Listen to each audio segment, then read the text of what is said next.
रावलपिंडी में पुलिस ने बारूदी स्मगलिंग की कोशिश नाकाम बना दी है। कार्रवाई के दौरान 22 किलो बारूद बरामद करके एक मुलजिम को गिरफ्तार कर लिया गया। मजीद जानते हैं डॉन न्यूज के नुमाइंदे ताहिर नसीर से। ताहिर, अपडेट कीजिएगा।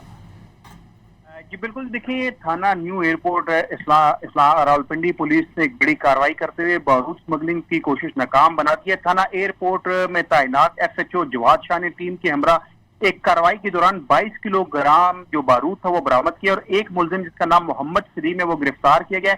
मुलजिम के ये बताया गया कि वो एबटाबाद से उसका ताल्लुक है, जबकि मुलजिम के जेर इस्तेमाल जो कैरी वैन था, कैरी डब्बा, वो भी कब्जे में ले लिया गया। गिरफ्तार मुलजिम के कब्जे से 490 नॉन इलेक्ट्रिक डेटोनेटर भी बरामद किए गए हैं।